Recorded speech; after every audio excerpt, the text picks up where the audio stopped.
नमस्कार, आप सभी का स्वागत करती हूँ भारत 24 पर। मैं हूँ आपके साथ पूर्णिमा मिश्रा। वक्त है 4 के वार का, जिसमें सबसे पहले होगी प्रधानमंत्री मोदी के कार्यभार संभालने की खबर। आज प्रधानमंत्री मोदी ने पीएम ऑफिस जाकर कार्यभार ग्रहण किया और पहला काम किसानों की सम्मान निधि वाली फाइल पर सिग्नेचर करने के साथ की, जिसमें करीब 9.3 करोड़ किसान लाभान्वित इससे होते हुए नजर आएंगे। इस खबर पर और डिटेल्स आपको दूंगी। अगली खबर आपको बताएंगे प्रीति। और दूसरी बड़ी खबर में बात करेंगे। देश में लगातार तीसरी बार मोदी सरकार बनी है और ऐसे में राष्ट्रपति भवन में आयोजित शपथ ग्रहण समारोह में नरेंद्र मोदी ने प्रधानमंत्री पद की शपथ ली। साथ में 71 मंत्रियों ने भी पद और गोपनीयता की शपथ ली। ऐसे में हर वर्ग को ध्यान में रखते हुए मंत्रियों को शपथ दिलाई गई। विस्तार से करेंगे बात। तीसरी बड़ी खबर के लिए साक्षी का रुख करते हैं। तीसरी खबर दिल्ली में बढ़ते जल संकट के बारे में। आज सुप्रीम कोर्ट में दिल्ली सरकार की याचिका पर सुनवाई टाल दी गई है। पहले भी सुनवाई हो चुकी है इस मामले पर, जिसमें सुप्रीम कोर्ट ने हथनी कुंड बैराज से पानी छोड़ने को कहा था और हरियाणा सरकार को कहा था कि वो दिल्ली तक पानी पहुंचने में योगदान दे। इसके ऊपर विस्तार से चर्चा करेंगे, लेकिन चौथी खबर आपको बताएंगे आयुष। और चौथी खबर में बात लखनऊ के अकबर नगर की, जहां बुलडोजर एक्शन में आज एक बार फिर से सिलसिला देखा गया। जेसीबी और पोखरेन मशीनों को लेकर प्रशासन पहुंचा, कार्रवाई की। इसके अलावा जम्मू कश्मीर की भी बात करेंगे, जहां रियासी में हुए श्रद्धालुओं की बस पर आतंकी हमले में 10 लोगों की मौत हो गई। मामले में पुलिस ने 6 लोगों को हिरासत में भी लिया है। पूरी खबर विस्तार से बताएंगे, लेकिन उससे पहले एक अहम खबर बताएंगी पूर्णिमा मिश्रा।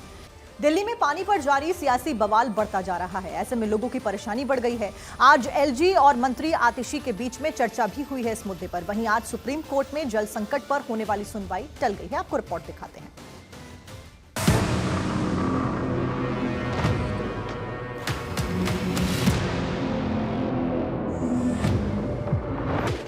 पानी पर छिड़ा संग्राम।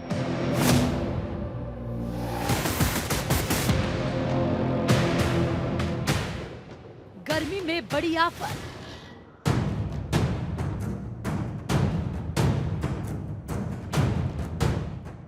क्या लोगों को मिलेगी राहत?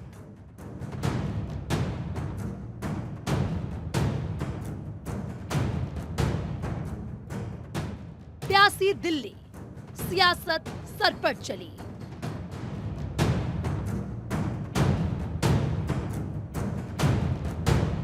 भीषण गर्मी में देश की राजधानी दिल्ली की मुसीबत डबल हो गई है। ना तो सूर्य देवता नरमी बरत रहे हैं, ना ही जिम्मेदार लोगों को राहत पहुंचा रहे हैं। गर्मी की इस तपिश के बीच दिल्ली प्यासी है। पीने के पानी की किल्लत बढ़ती जा रही है। तस्वीरें मयूर विहार, ओखला, चाणक्यपुरी, गीता कॉलोनी की हैं।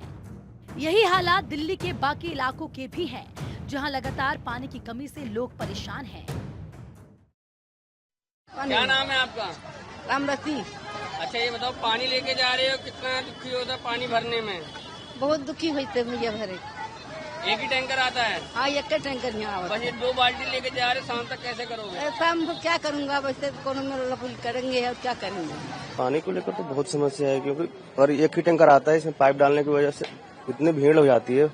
किसी को पानी मिलता है, नहीं मिलता है, और उस पर गिरने की संभावना भी होती है और किसी का चोट भी लग जा सकता है। इस पे कोई गिर भी जाता है यहाँ पे पानी भरते के चक्कर में। पूरे दिन में कितने टैंकर आते हैं? पूरे दिन में क्या एक ही बार टैंकर आता है? एक ही बार आती है पूरे दिन में, एक बार टैंकर जी। इससे सब लोगों को पूरा पड़ जाता है? नहीं, पूरा पानी नहीं होता किसी का। दिल्ली में जहां जनता परेशान है, तो वहीं सियासी आरोप प्रत्यारोप जारी है। आज जल संकट को लेकर प्रदर्शन किया। आम आदमी पार्टी के कार्यकर्ताओं ने भी प्रदर्शन किया। प्रदर्शन के चलते कई लोगों को दिल्ली पुलिस ने हिरासत में भी लिया। आम आदमी पार्टी पानी को लेकर हरियाणा सरकार को जिम्मेदार ठहरा रही है। देखिए, भाजपा को अपनी नकारात्मक राजनीति बंद करनी चाहिए। दिल्ली को दिल्ली के हिस्से का पानी रिलीज कर देना चाहिए। जैसा मैंने अपनी प्रेस वार्ता में बताया कि सुप्रीम कोर्ट ने भी डायरेक्ट कर दिया है कि हिमाचल प्रदेश सरकार जो 137 क्यूसेक पानी देने को तैयार है दिल्ली को, हरियाणा को बस इतना करना है कि हथनी कुंड बराज से वो पानी दिल्ली के वजीराबाद बराज तक आने दे। जल संकट को लेकर दिल्ली सरकार की मंत्री आतिशी और एलजीवी के सक्सेना के बीच भी बैठक हुई। वहीं मामले पर सुप्रीम कोर्ट में होने वाली सुनवाई आज टल गई है। इससे पहले की सुनवाई में दिल्ली सरकार ने सुप्रीम कोर्ट में लगाई थी याचिका। अतिरिक्त पानी को लेकर 31 मई को लगाई याचिका। सुप्रीम कोर्ट की वेकेशन बेंच में 6 जून को सुनवाई हुई। हिमाचल अपस्ट्रीम से 137 क्यूसेक पानी छोड़े, सुप्रीम कोर्ट की तरफ से आदेश दिया गया। हथनीकुंड बैराज से पानी आने पर हरियाणा सरकार मदद करे, वजीराबाद तक पानी पहुंचाने में मदद करे हरियाणा सरकार, सुप्रीम कोर्ट की तरफ से आदेश दिया गया। वहीं आपका कहना है कि सुप्रीम कोर्ट के आदेश का पालन नहीं किया गया और हरियाणा सरकार ने दिल्ली सरकार के सभी आरोपों को खारिज कर दिया। दिल्ली में जल संकट के दो कारण हैं, गर्मी और पड़ोसी राज्यों पर निर्भरता। दिल्ली के पास अपना कोई जल स्रोत नहीं, पानी के लिए पड़ोसी राज्यों पर दिल्ली निर्भर है। 32.2 करोड़ गैलन प्रतिदिन पानी की कमी, रोजाना 129 करोड़ गैलन पानी की जरूरत। अभी केवल 96.9 करोड़ गैलन प्रति मिल रहा है पानी। 2.5 करोड़ आबादी को 129 करोड़ गैलन पानी चाहिए, लेकिन सिर्फ 96.9 करोड़ गैलन पानी ही मिल रहा है। तो परेशानी बड़ी है। सबसे बड़ा सवाल यही है कि पानी पर छिड़ी ये सियासत कब थमेगी और कब मिलेगी आम जनता को राहत। Bureau report, Bharat 24। लखनऊ में अतिक्रमण हटाओ अभियान को एक बार फिर से तेज कर दिया गया है। लोकसभा चुनाव के दौरान इस अभियान पर रोक लग गई थी। एक बार फिर से कुकरेल की जमीन पर बसे अकबर नगर में एलडीए का बुलडोजर गरजा। गलियों तक बुलडोजर ले जाने के लिए सबसे पहले कमर्शियल इमारतों को तोड़ा जा रहा है। ये रिपोर्ट देखिए।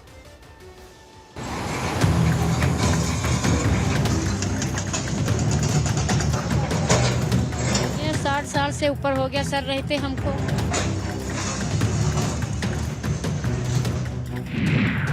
एक्शन में लखनऊ विकास प्राधिकरण, बुलडोजर और अतिक्रमण।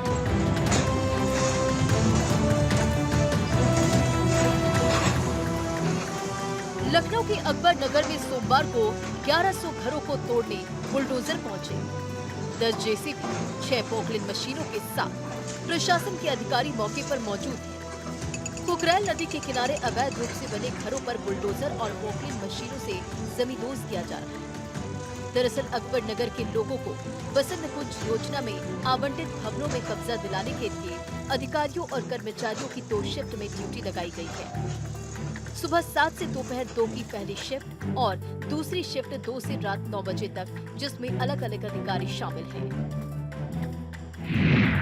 अकबर नगर में प्रथम और द्वितीय में अवैध निर्माण, करीब 1100 आवासीय अवैध निर्माण। अयोध्या रोड के दोनों ओर 101 बड़े शोरूम, 25 इमारतें पहले ही ध्वस्त की जा चुकी है, बाकी इमारतें अभी भी खड़ी है। बुलडोजर के लिए जगह बनाई गई। पूरा दर्जनों बुलडोजर दिखाई दे रहा है सर, क्या कहना है? हाँ, इनको माननीय उच्चतम न्यायालय के निर्णय से ये क्लियर हो गया, तो उनको रिहेबिलिटेशन के लिए मकान दे दिए गए थे। सभी लोग शिफ्ट हो रहे हैं और जैसे जैसे शिफ्ट हो रहे हैं उनको डिमोलिश किया जा रहा है। कई पुश्तों से पीढ़ियां रह रही थी, वर्षों लग जाते हैं मकान बनाने में, आपके बुलडोजर घंटों में तबाह कर रहे हैं। इनका दर्द भी झलक रहा है कि इनका कहना है किसी को कहीं मकान, किसी को कहीं मकान, हमको पूरा मौका नहीं मिल रहा, हमारे पास पैसा नहीं है, मकान कहाँ से ले? नहीं, इनको जो अति गरीब थे उनको फ्री ऑफ कास्ट दिया हम लोगों ने। जो नॉर्मल लोग और थे उनको 4,79,000 का 15 सालों की किस्त लगाई गई है। कोई ब्याज नहीं लिया जा रहा है। बसंत कुंज में जहां हमारा सबसे अच्छी कॉलोनी है वहां इनको आवास दिया जा रहा है। अतिक्रमण हटाओ अभियान के दौरान पल पल की निगरानी के लिए सड़क और गलियों में 35 सीसीटीवी कैमरे लगाए गए हैं। इसके साथ ही ड्रोन कैमरों से भी निगरानी की जा रही है। किसी तरह का हंगामा न हो, इसके लिए स्थानीय पुलिस के साथ पीएसी, आरएएफ की 8 कंपनी तैनात की गई है। वहीं लोगों का कहना है कि यहाँ 25 से 30 हजार की आबादी है। 90% लोगों का रोजगार 500 मीटर के दायरे में है। शिफ्ट होने के बाद रोजगार का संकट आ सकता है। अब प्रशासन की तरफ से क्या इंतजाम किए गए हैं वो भी जानिए। पीएसी की 5 कंपनियां तैनात, आरएएफ की 3 कंपनियों ने कमान संभाली। अतिक्रमण हटाने के लिए 10 जेसीबी, 6 पोकलिन को भी लगाया गया। सुरक्षा कर्मियों के लिए 6 शिविर बनाए गए। 4 पानी के टैंकरों की व्यवस्था की गई। भारी संख्या में पुलिस फोर्स तैनात किया गया है, पैरामिलिट्री फोर्सेस को तैनात किया गया है। क्या कुछ इस तरह का पथराव होने की आशंका है? देखिए, आचार संहिता के पश्चात जो है ये ध्वस्तीकरण की कार्रवाई पुनः शुरू हुई है। इससे पूर्व भी की गई थी। कॉमर्शियल दुकानों को तोड़ा गया था। जो वर्तमान स्थिति है, अब जो आवासीय और कॉमर्शियल दोनों को ही तोड़ा जाना है। और लगभग जो जानकारी हमें मिली है कि लीगली भी ये हार चुके हैं। तो इस संबंध में एलडीए द्वारा हम लोगों से पुलिस फोर्स की पर्याप्त संख्या में मांग की गई थी। अकबरनगर में 10 मार्च को आखिरी बार कार्रवाई हुई थी। 90 दिन के बाद यहाँ फिर से बुलडोजर चलाया जा रहा है।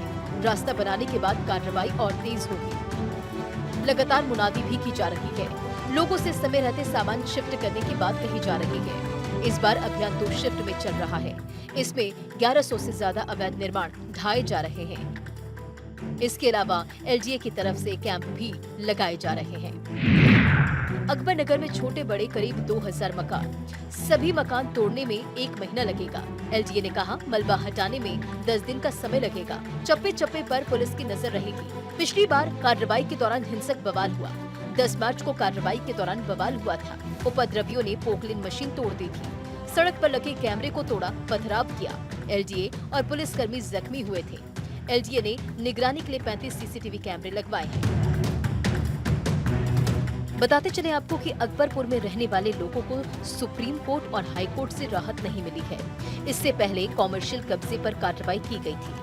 करीब 90 दिन बाद फिर यहाँ दोबारा बुलडोजर एक्शन हो रहा है। जानकारी के मुताबिक अकबरनगर में करीब 1100 आवासीय अवैध निर्माण हैं। वहीं अयोध्या रोड के दोनों ओर 101 बड़े शोरूम भी बने हुए हैं। इनमें से 25 इमारतें पहले ही जमींदोज किया जा चुका है। कार्रवाई से पहले ही गरीब और प्रभावित लोगों को पीएम आवास योजना के तहत आवास आवंटित किए गए हैं। Bureau report, Bharat TV.